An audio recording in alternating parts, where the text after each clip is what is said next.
श्री कृष्ण भगवान द्वारका में रानी सत्यभामा के साथ सिंहासन पर विराजमान थे। निकट ही गरुड़ और सुदर्शन चक्र भी बैठे हुए थे। तीनों के चेहरे पर दिव्य तेज झलक रहा था। बातों ही बातों में रानी सत्यभामा ने श्री कृष्ण से पूछा कि हे प्रभु, आपने त्रेता युग में राम के रूप में अवतार लिया था। सीता आपकी पत्नी थीं। क्या वे मुझसे भी ज्यादा सुंदर थीं? द्वारकाधीश समझ गए कि सत्यभामा को अपने रूप का अभिमान हो गया है।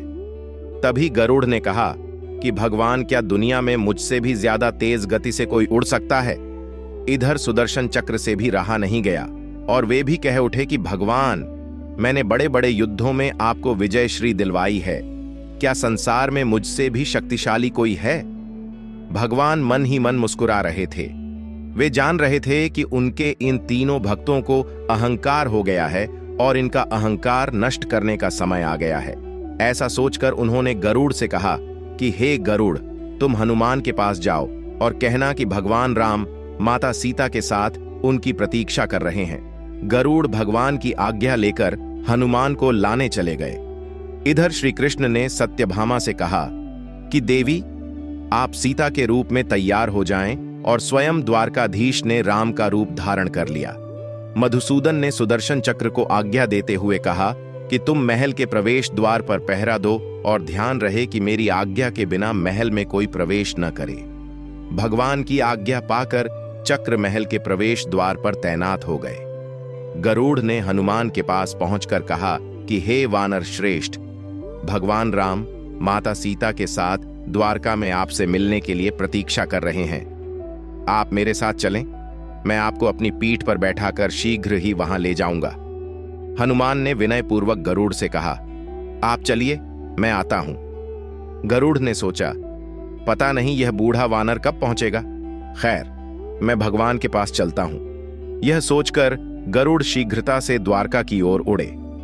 पर यह क्या, महल में पहुंचकर गरुड़ देखते हैं कि हनुमान तो उनसे पहले ही महल में प्रभु के सामने बैठे हैं। गरुड़ का सिर लज्जा से झुक गया।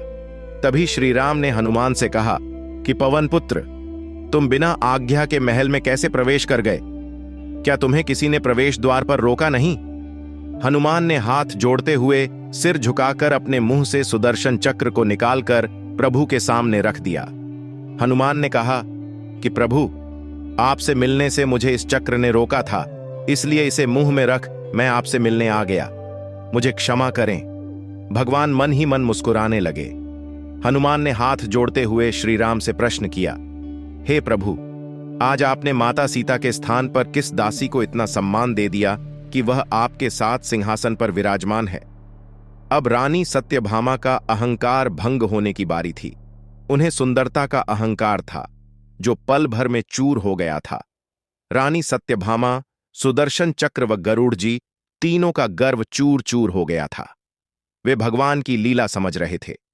तीनों की आंखों से आंसू बहने लगे और वे भगवान के चरणों में झुक गए। अद्भुत लीला है प्रभु की। अपने भक्तों के अहंकार को अपने भक्त द्वारा ही दूर किया उन्होंने। सार, जीवन में कभी भी अहंकार नहीं करना चाहिए।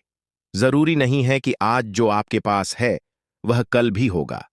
अपने अंदर जरा सा भी अगर अहंकार आने लगे तो स्वयं ठाकुर जी हमसे दूर हो जाते हैं। ठाकुर जी को स्वार्थ भक्तों की ही जरूरत है, अहंकारी की नहीं।